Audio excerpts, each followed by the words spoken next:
Mother's Day is just around the corner, and on today's episode, we get to hear from Amy and Tim about their beautiful journey to parenthood.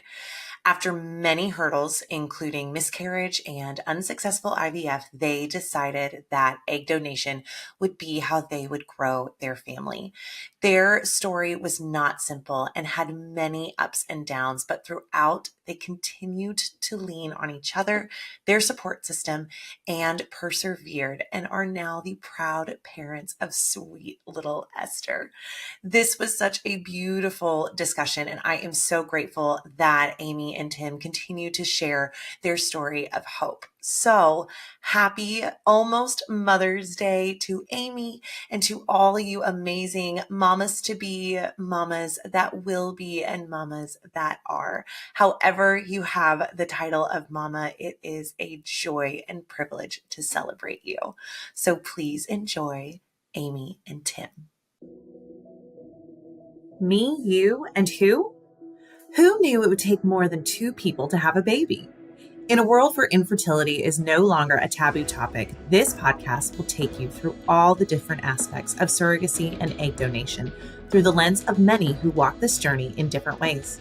My name is Whitney Hall, and I am a two-time surrogate, now turned surrogacy coordinator for Egg Donor and Surrogate Solutions, the very agency I used when I chose to carry for two amazing families. With this podcast, it is our goal to help guide and support you as you learn about what it takes to grow a family in an alternative way, as well as hear inspiring and beautiful stories of how this path has changed lives forever. We can't wait for you to hear about just one more way happy families are created every day. Yay! Hi, Amy. How are you? Good. Good. Oh my gosh. I am so glad you were here. And I know Tim is going to be joining us in just a little bit, but thank you so much for being a part of this and sharing your story. I'm just so excited. I'm excited to share our story. You like to share it. Yes, absolutely. Absolutely. Yes. Okay. So you and Tim are parents via egg donation. What I know for many, it's a long journey before we even get to hear what led you to growing your family in this way. Well, Tim and I met later in life, which is, most of, I think a lot of egg donor stories, it starts that way where couples meet later in life. I think we were dating for like maybe 6 months and we decided, we both were very serious about wanting to start a family. So we're like, okay, we'll pull the birth control, kind of see what happens. Yeah. And I think maybe 6 months later-ish, I got pregnant. That resulted in a miscarriage. Mm-hmm. And we had already reached out to an infertility clinic before we found out I was pregnant because we knew that it was going to be an issue and we just wanted to get that ball rolling. And then we found out we were pregnant. So we were like, yay, oh my gosh, I can't believe we did this on our own. Yeah. Maybe we don't have to do IVF and all this stuff. And that ended in a miscarriage. And so we moved forward with consulting with the infertility clinic and going forward with that. And then we ultimately did 3 rounds of IVF. None of them, they all produced non-viable embryos. And so we moved forward with egg donation. Wow.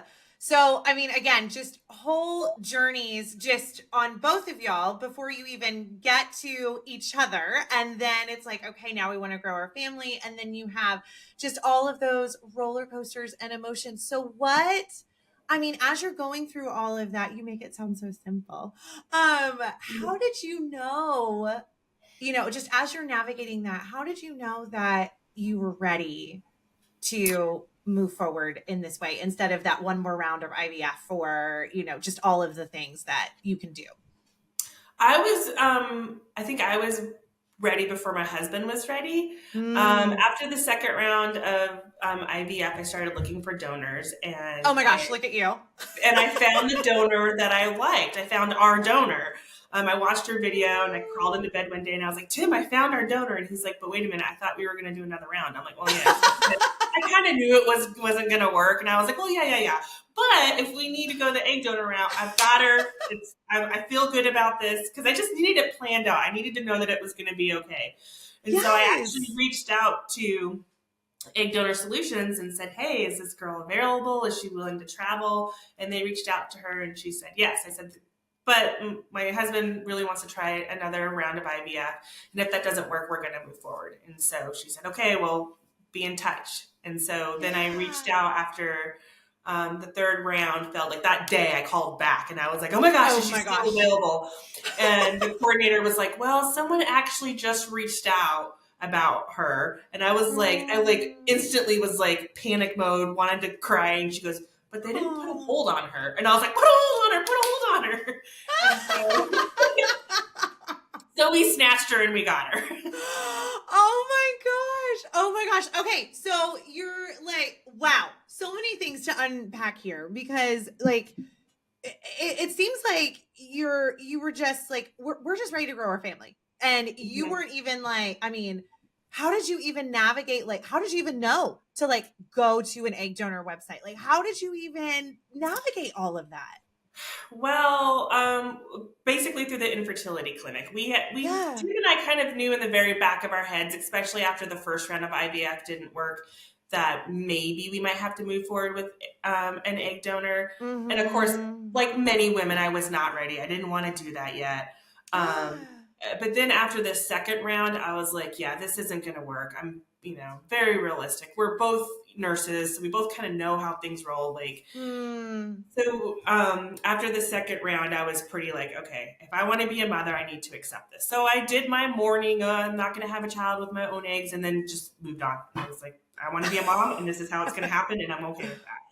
Yeah, And I was absolutely. excited, and I think it's a hard thing to navigate to be mourning and be excited at the same time.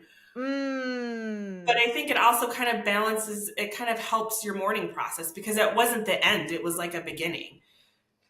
Oh, I love that. That's beautiful. So like Well, it yeah. yeah, it wasn't a complete failure that I couldn't have kids with my own eggs. It was just a step. And the next step was to move forward with egg donation. And so that's what we Mm. did. And actually in the after we picked our egg donor, I naturally got pregnant again Mm. and we miscarried. And that kind of just confirmed that yes, we're making the right decision. Like after 3 rounds of IVF, 2 miscarriages, like this just isn't going to happen for us. And so it kind Yeah. of, in a way, was a blessing to be like, yeah, we're totally making the right decision. Let's move forward. And Tim and I even had the conversation of, well, if this pregnancy is a success, do we want to still move forward? And Tim was adamant that yes, we're moving forward with this because regardless what happens, we want to have more than one kid, and we're probably going to have to use an egg donor for, a second child if this continues to be, a problem. You're going to be older. So even with that pregnancy, we were still going to move forward with our egg donor. Mm. Oh my gosh, that's beautiful. I mean, you're so right though, because so many, I mean, it is that strange juxtaposition how you can just feel all of those feelings all at once, that mourning, that sadness, but then that hope and that excitement because you've just had all of those moments of hope Mm-hmm. and then they're taken away, and moments of hope and now you have this to look forward to. Oh my gosh, that's beautiful. So I know Tim is joining us in a second, Yeah. but how did, I know you said at first he was very hesitant and then all of a sudden he's like, no, we're moving forward either way. What was that process like for the two of you as you guys were discerning all of that? Well, I think after the third round of IVF didn't work, I like distinctly remember we were sitting on the couch having this conversation, and he was like, "Well, we can do another fourth round," and I was like, "Babe." I'm like, how bad do you really want this? Like, I just don't think this is going to happen. Like, how bad do you really want this? And he said, well, I just really wanted my baby to be half of the love of my life. And then it's going to make me Oh, cry. And then that's when I realized oh. that I was the lucky one. And my kid gets to be the half of Tim. And I get to carry her and grow her and feed her and do all the mom things, but Tim Yeah. still is totally involved because Esther's half him. Yeah. Oh, that's beautiful. That's beautiful. Oh my gosh. I love that. I love that so much. So you've now decided, all right, we're moving forward. We found our perfect donor, whatever that looks like, to you. So you're navigating that huge, just, database. Hi, Tim. Yeah, so you're navigating that huge database. What was it for you? I know so many people when they start, first of all, it can feel so overwhelming, right? Like you've just you've been met with all of these decisions that you have to make as you're even going down the infertility journey and roller coaster, I like to call it. And now all of a sudden we're opening the door to basically more decisions, right? We've just decided to do egg donation. And now you literally have, I mean, just our database alone is 450 plus egg donor options. What was that like as you guys are navigating that? And how did you know? I mean, you said you were like, oh no, I found her. Like I was in bed and I showed Tim and that was it. And like, what was that? How did you do that? Well, we got three. I think we got three agencies from our clinic, and so I kind of like did a lot of research between the clinics, and I actually really liked Egg Donor Solutions because I was looking at the agencies like I was a donor, and so I was like, if I was a donor, which agency would I want to pick? And Egg Donor Solutions was obviously the choice because I wanted to make sure that whoever was giving us this incredible gift was going to be treated fairly and right, and have the education and be guided properly, and not just feel like she was a number and we're just taking her eggs and moving on. And so when I was doing the research and like looking at the different websites and stuff, Egg Donor Solutions like had this whole section just for like donors and like podcasts and like little like webinars and stuff on YouTube on like, this is the process and this is what to expect and medicine and, all these different things. And I was like, I just felt like in my heart, Egg Donor Solutions was like the right agency to go to because I felt like they were going to treat the donor the best with whoever we chose. So we did look at the other agencies just to kind of see what they had. And we just kept coming back to our donor through Egg Donor Solutions. And so I even, because it is kind of like a dating site, you go through profiles and you like look at all these women and you kind of, so I would like be like, okay, these are like the top 6 or 7 or whatever I'd like. And I'd show Tim, he'd be like, I don't care, honey, just pick whoever you want, and I'm like, well, I want this to be like our decision. And so I'd be like, okay, then I'd narrow it down even more. Okay, well, here's 3, like which one do you like the best? And then and of course he chose our donor. But I went even further, and like with my friends and even my coworkers at work, I'd be like, hey, these are my top 5. Like, what do you think? And they all chose our donor. And so that was just more confirmation that she's meant to be our donor. Yeah. And I think the big thing with my decision is that she had like a little video blog, a little short video as part of her profile, and I just fell in love with her. Like we're both nurses, so our careers kind of aligned, like animals, crafts. Like there's a lot of things that we kind of had very similar. I wanted someone who was kind of sort of my height, had light hair, light eyes. I wanted someone that looked similar to me, she just kind of checked all the boxes. And so we went with it. I love that. I love that. So Tim, as you were navigating that, I mean, I know like Amy had shared you were a little resistant at first, and then you were, like, I don't know, you pick whoever, whatever. And then all of a sudden it was like, oh, no, we're going forward no matter what. Like, this is how we're going to do it. How was that change for you? What was that like? I don't know. I think a lot of it was just the end result is having a baby together. Like I didn't really, I mean, I was particular about who the donor was going to be, but not to the extreme that Amy was probably, because it's going to be happening anyways.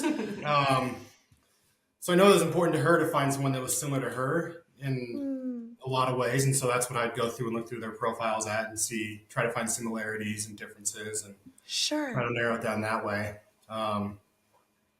Yeah, actually said it was like going through a dating site. That's what it felt like to me. And I think too, like when we were having that conversation, when he said, I just wanted my baby to be half of the love of my life. Yeah. And then he said, and we just want to start a family and have a baby. And no matter how we come about having a child or getting a baby, like you're going to be their mom, whether it's adoption or foster or like egg donation. And, he's like, that's all that really matters is that we're going to be able to start a family and you're going to be mom. And that's just the end of it. That's just how it is. Yeah. So, oh, I love that. I love that. That's so beautiful. So I know for you, one of the things that was really important was to do what's called a known donor cycle. So meaning you know the name of who it is that is your donor. Why was that so important to you? It was important to me because I wanted to give that to my children. I did not want to take that away from Esther or any future children. I want them to be able to have the right and the ability to know where their DNA comes from or who their donor is. And so that was important to me. If, Esther at 10 years old or something says, hey, who's my donor? And starts asking lots of questions and wants to see pictures or talk to her on the phone or wherever, I wanted to be able to give that to her. And that was what was really important to me. And I also feel like having a known donor makes it a lot more personable. And I think having a known donor made this whole process 100 times easier because we had an incredible donor. She was supportive the whole way, sending me a, text on the day of my transfer, like, good luck. And I'm so happy for you. And you're going to be a great mom. And I was so nervous that morning. And then when I received that text, I was like, you know what? Everything's going to be fine. Yeah. And I think that having a known donor made it so much more personable and like more warm and fuzzy. And she sent also after her retrieval, she sent me this like nice card with a rainbow on it and like this little bracelet that said hope on it. And I wore that every day every day until we delivered Esther. And it's so ironic because the day that we were leaving the hospital, I was taking a shower and I went to take it off and it broke. And all the beads went everywhere. And I came out of the shower and I was like, oh my God, Tim, you'll never believe what just happened. It's like a sign. It's like, we don't need this bracelet anymore. We don't need hope anymore. Like we have our child, we have Esther. And so, it's just those little things that having a known donor that makes it more personable and just made it feel more right. Yeah. Yeah. Oh, that's beautiful. Well, and like you said, it takes out that you're just a number, and and I love that you were conscientious of just this is Esther's story. This is part of her story. And like Tim said, and like you said, this doesn't take away from you being mom. It's just part of how your family grew. That's beautiful. So what I want to go back just a little bit. You had mentioned, you're talking to your coworkers and you were talking to your friends and, just all of that. How has that been navigating this road with that support system and, explaining this to, those people around you? Well, I think it made it really easy because we were open straight from the get-go. So everyone knew we were having infertility issues. I was miscarrying. We were looking for an egg donor. So we didn't have to explain a whole lot because all of our close friends and even all of Tim's coworkers just knew the whole story from the beginning. So we didn't even have to explain anything. They were just along for the ride and everybody was just as invested as we were. And so the support just came with that. And, and some people ask me about like, how do you feel about talking about it? And I'm like, I'm really open. And somebody asked me at the grocery store, like, oh, she's got red hair. Where'd she get that from? Did she get that from you? And I'm like, well, she's actually an egg donor, but Tim's got red in his beard, and I just, and they're just like, oh, okay. Like, when I was pregnant with Esther, the conversation would come up a lot at work with patients, oh, how far along are you? And I'd be like, oh, we tried really hard to have her. And I would just tell them and they'd be like, oh, that's such a neat story. And like, I just feel like there's no point in keeping it a secret because I don't want that weight on me. I don't want that weight on Tim. I don't want that on Esther. And if you're just open and honest and about it from the beginning, it doesn't make it not normal. Yeah, no, absolutely. Absolutely. Have you thought about, it sounds like you're just like, it's just part of conversation. Have you ever thought specifically about, okay, this is how we're going to explain this to Esther or what this looks like with her friends or things like that? Well, I started telling Esther her story when she was in the womb. I would just talk to her and tell her.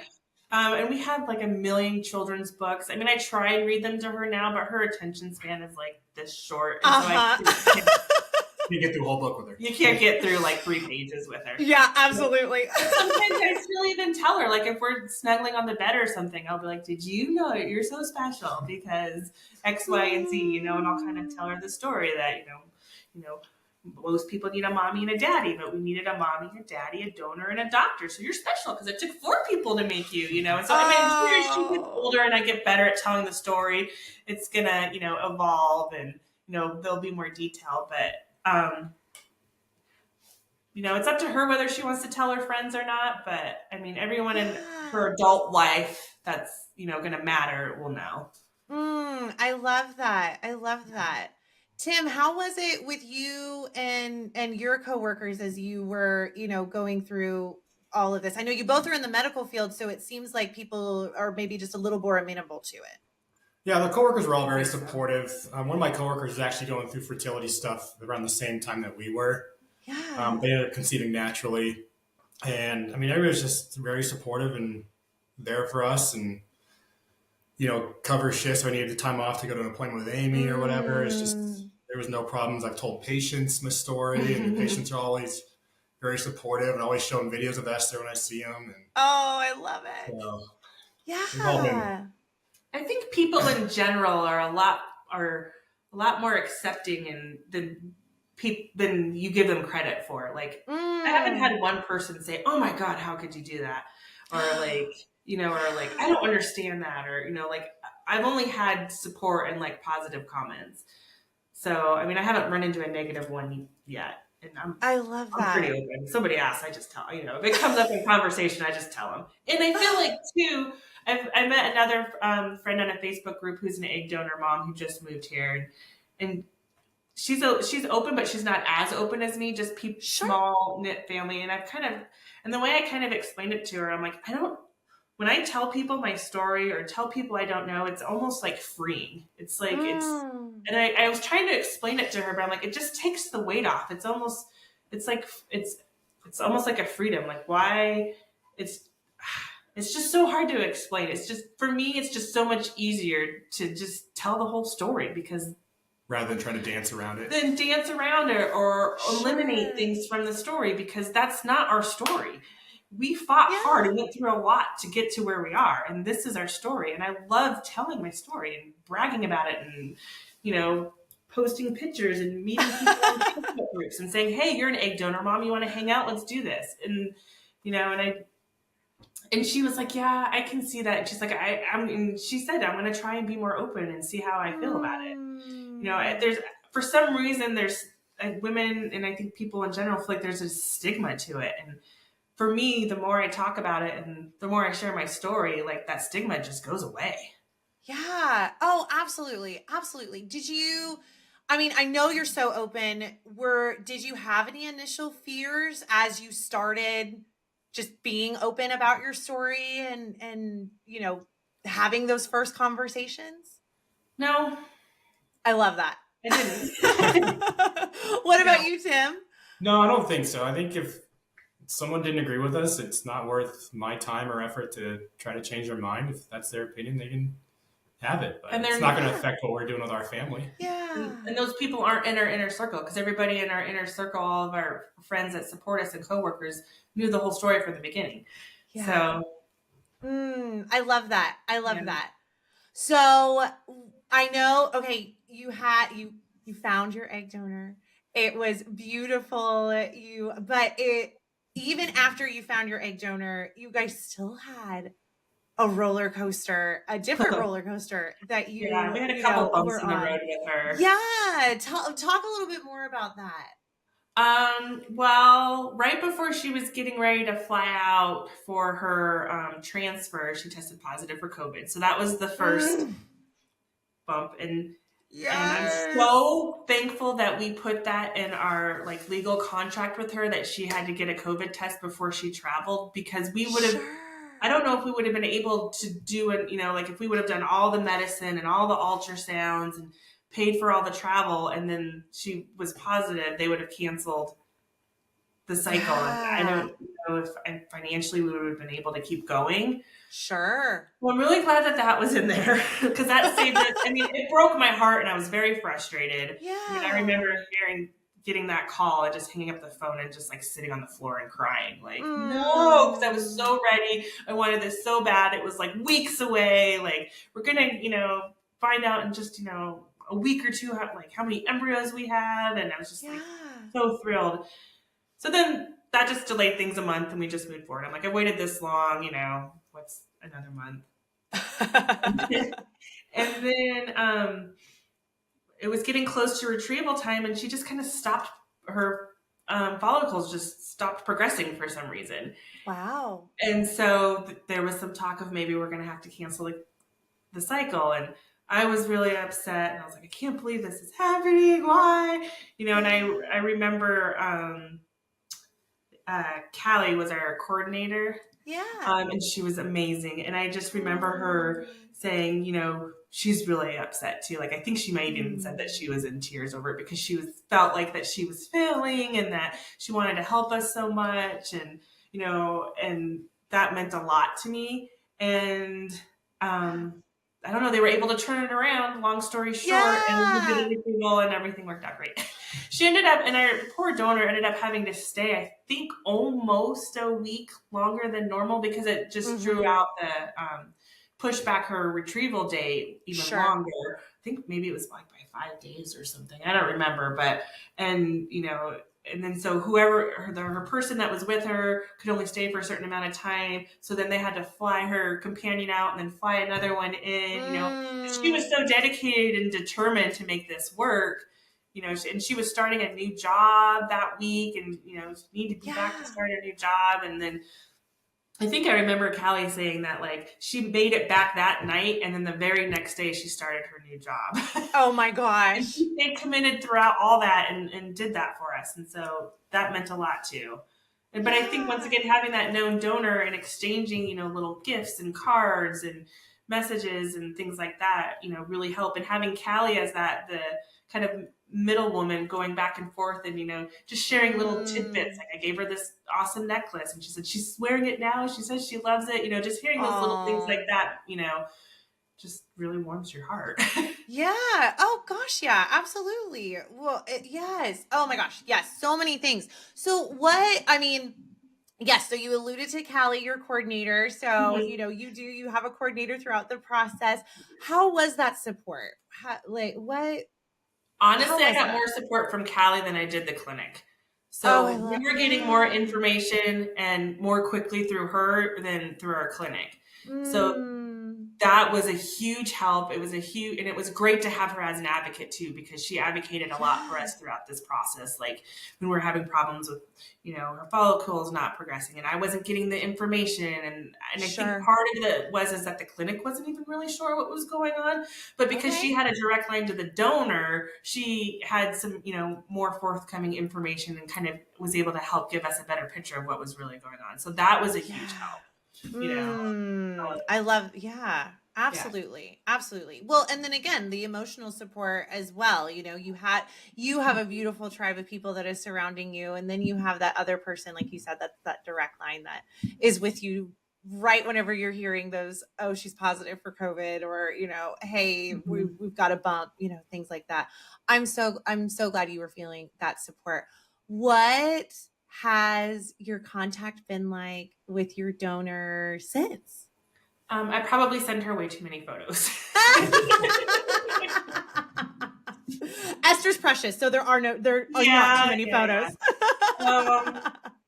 So we both signed up for the donor sibling registry, and so that's the platform that we communicate through.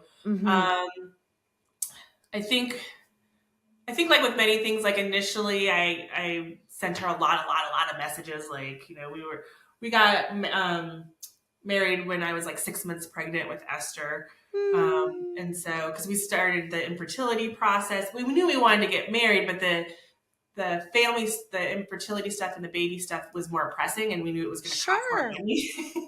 So once that was locked down, we were like, okay, well, we should probably get married now. And so, I sent her a message. We're on the honeymoon and we're having dinner, and we were just thinking about how grateful we were for you. So I'd send her a message and tell her that, and send her pictures from our honeymoon and stuff. Then I'd send her a message for Thanksgiving, and so, just milestones. I'd send her pictures.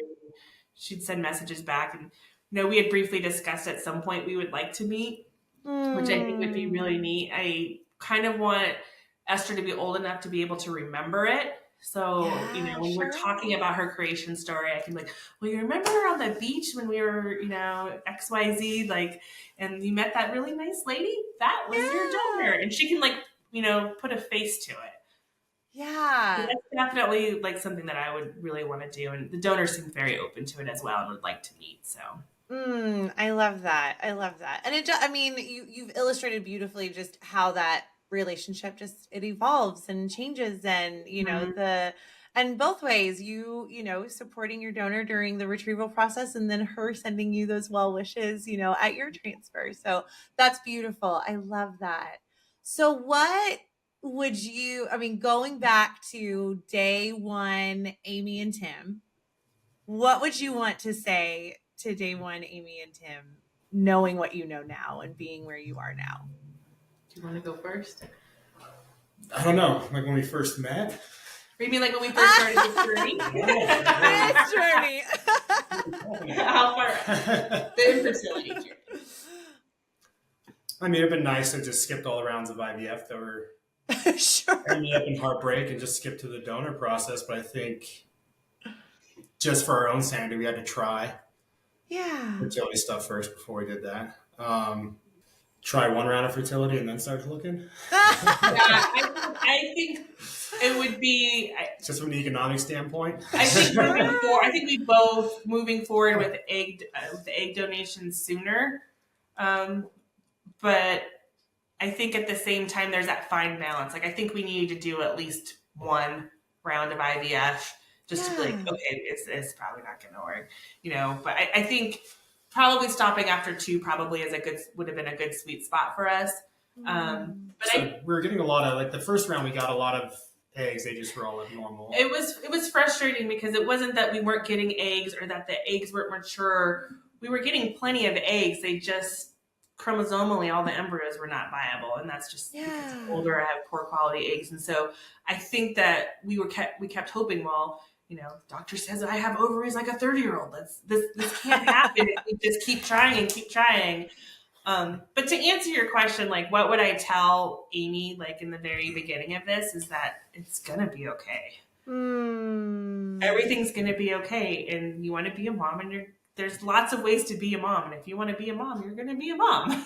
Yes. You shared that in your beautiful letter. You had shared, you had made that sign.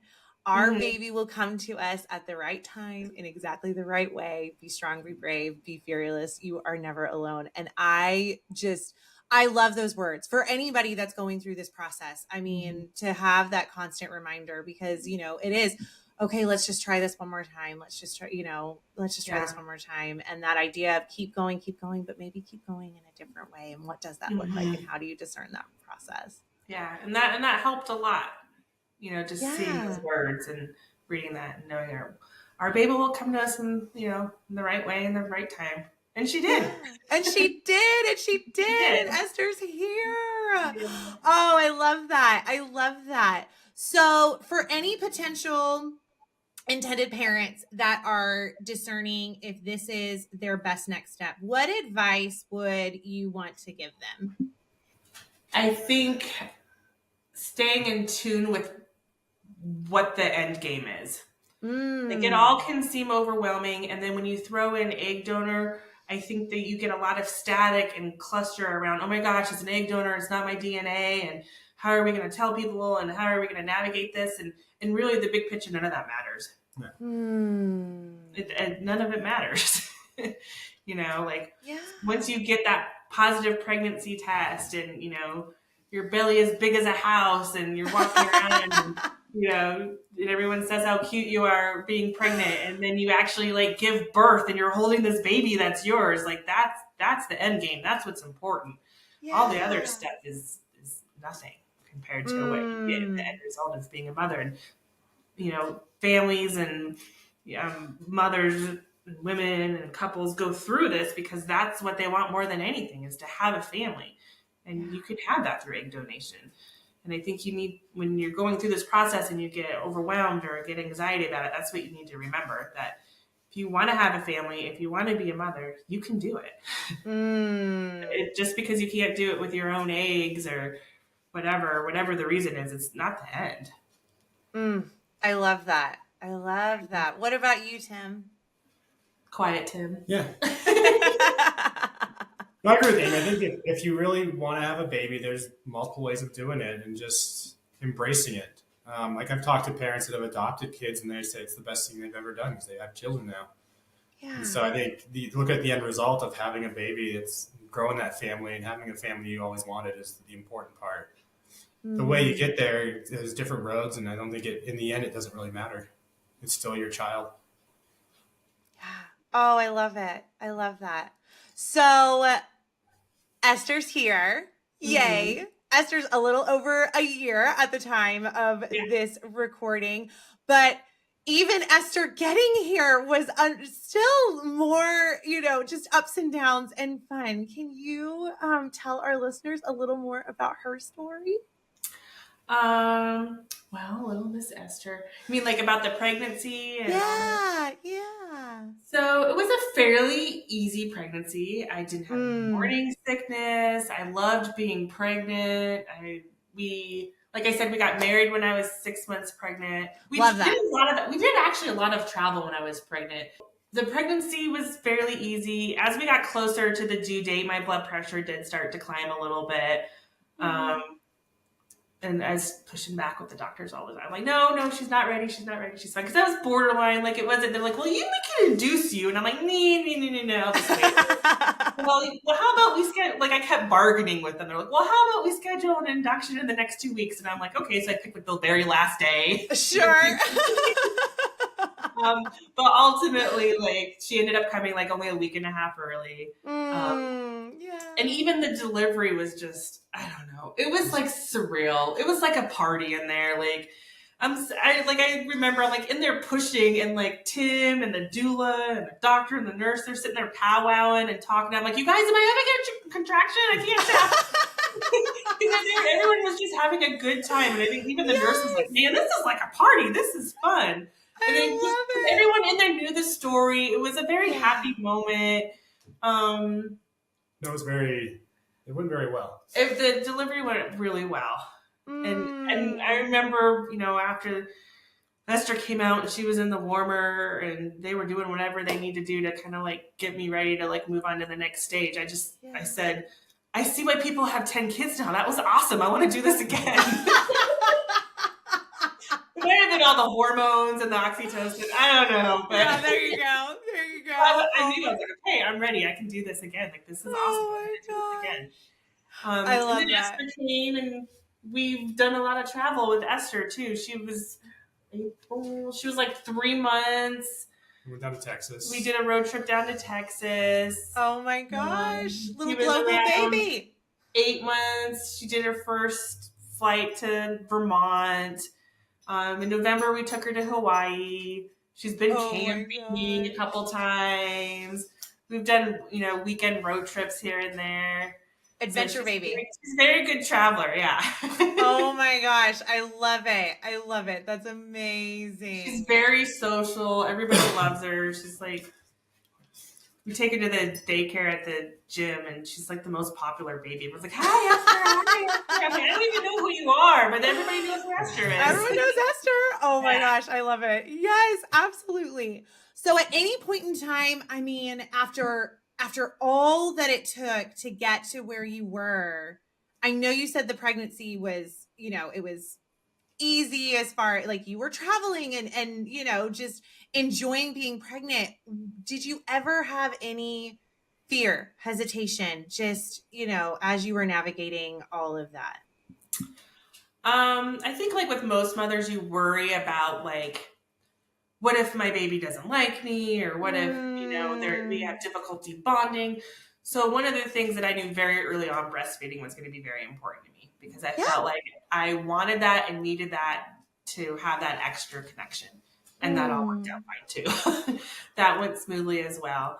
I think we're always nervous going to the ultrasounds too. Is everything going to be okay? Is there something that we're worried about? Yeah, that's true too. Every time, that is true. Actually, the early pregnancy, there were some bumps in the road. When we were still with the infertility clinic, Esther's HCGs were extremely low initially. And they said, well, yeah, there's probably only like a 6% chance that this is going to be a viable pregnancy. Oh, wow. And so that was heartbreaking to hear that. And then we went in for our 6-week ultrasound, and there she was with a heartbeat. And we were leaving. Of course, I cried when I was there. And then when we were driving home, we were in the car and I was like, oh my God, I'm so proud of her. I love her so much already. Aww. Like I just saw her and like, it didn't matter. She was an egg donor baby. She was my baby. And I was like instantly madly in love with this like little bean on a screen that you know, and I was just, I'm just so proud of her. And I look over at Tim, you know, quiet, like Tim over here. And he like had tears in his eyes. And and that was a moment. And then every significant ultrasound after that, every ultrasound after that, I'd tear up and cry. But even after that, I think when we were coming back from our trip from San Diego, I started to spot. And I think that was around 8 weeks, maybe 8 or 9. And I was like, yep, that's it. We're miscarrying. Like, I just do. I'm like, yeah, like this is definitely a miscarriage. Like, oh, you know, wow. like, I think we were hopeful, but we were also very realistic, you know, with the process. Cautiously hopeful. Yeah. And I was like, yeah, well, I'm spotting, I'm bleeding. This is a miscarriage. And so they brought me in for an ultrasound right away, and she was still there, and her little head was moving, and it was like a subchorionic hemorrhage, which is very common with like IVF. And I was like, oh my gosh, I can't believe we just, you know, kind of like skated through this, like, you know, the complications that we had with like the egg donor getting COVID and almost canceling the cycle, and then the HCGs being so low, and then, you know, having bleeding in early pregnancy. I just couldn't believe that like we were lucky enough that we like made it through all that, and she's like this, you know, 14-month-old child running around getting into absolutely everything. Oh my gosh, I love it. Oh, that's beautiful. I mean, and it just shows that, you know, there is still a road to go on, and it is so important to have that support system and, you know, just all of those things, but at least having those, you know, those little moments, like you said, that bracelet and, you know, just those little things throughout that kind of just keep you going. Oh my gosh, I love it. So, okay. Yes. Esther's here and she is just perfect and precious and pure sugar. And I like cannot stand it. She's so sweet and cute. Oh my gosh. How did you, I mean, every moment post-delivery, right, is like, yeah, I'm going to have 10 more of these. And then you're celebrating those big milestone moments and, you know, all of those things. How was that first Mother's Day? What did we do on your first Mother's Day? We went to the aquarium. Oh, yeah. Oh. Yeah, we went to the aquarium. Yeah, that was kind of surreal. Like Well, I had to work that day too, remember? Yeah, we ended up going to the aquarium and like doing family things, and you know, I think I got teary-eyed that day, but like I still get teary-eyed when I do things. Like when I met my friend to go to the zoo like this summer, and I was like unloading her from the car and putting her in the stroller to go to the zoo, and I like teared up and like started crying. I'm like, I can't believe I'm taking my daughter to the zoo. Like it just, you know, I still. That first year, it was very surreal. Like I almost felt like she was borrowed or something because we tried so hard to get there. And so I'd have moments like that where I was like, oh my gosh, this is real. Like I'm taking my daughter to the zoo. Holy crap. You know, and we went to go see Santa, and I put her in Santa's lap, and I started crying because I'm like, I can't believe I'm putting my daughter on Santa's lap. And then she was crying. Not like Santa. I mean, she's over a year old, and I took her to her first story time at the library, and I got all choked up. I'm like, oh my God, I cannot cry. These people are going to think I'm crazy. I still have those moments where I'm like, I cannot believe that this is us. Like, this is our daughter. This is our lives. And we made it this far. Yeah. Still, it's been 14 months since she was born, and I still am just in awe of everything. Absolutely. And your story's still not over. I know you guys have a transfer coming up, and so sending all of the baby dust and sticky thoughts and happy vibes and, you know, just all of the things. So you guys, again, I just so appreciate you being so vocal about your story, because, you know, it can be scary for some as they, you know, are going down this road, and, you know, having people like you, you know, being able to be a support to those and being vulnerable and sharing your story that is still continuing to unfold. And, you know, we'll keep going along with, you know, Esther. My final question to you, and it's a fun question. For anyone who knows me, they know that I have a very codependent relationship with my coffee. So to ask you, what filled your cup this morning? Literally or figuratively, what was the thing that filled your cup? I went to the gym today for the first Yeah, girl. time since Esther was born. Let's go. And I took and also this morning was the first day of my meds for my transfer. So that's what filled my cup this morning. That's big stuff. Yes. Oh, happy start of meds. Yay. So that's what filled my cup this morning. Tim's a big coffee drinker too, so he had lots of coffee. Nice. There you go. Yeah, I have a Keurig to around the crib in the morning. He's always wonderful. Like she's always standing there smiling and excited to see you. Like even when you drop her off at the gym at daycare, she always smiles when she goes in there, and then she sees you when you go pick her up, and she's smiling, running right at you. She's a very, very happy baby, and everyone tells us that. I'm like, are all babies like this? No, she's just full of smiles, and so hopefully we'll be as lucky with our second. Yes. I love that. I love that. Oh gosh. Well, again, you guys, thank you so much for sharing that story. And seriously, all the best wishes for, just everything going forward. So thank you. Thank you so much for joining us on this episode of the Me, You, and Who podcast. We appreciate your time and hope you enjoyed our discussion today. As we wrap, we would like to remind you of some of the ways to stay connected with us and be part of the Me, You, and Who podcast community. Firstly, if you haven't already, make sure to subscribe to our podcast on your favorite platform. Hit that subscribe button so you never miss an episode and can stay up to date with our latest content. But that's not all.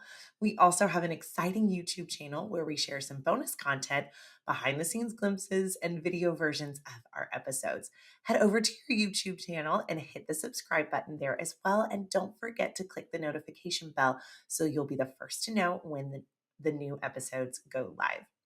For more exclusive updates, engaging discussions, and a chance to connect with fellow listeners, be sure to follow us on our social media accounts.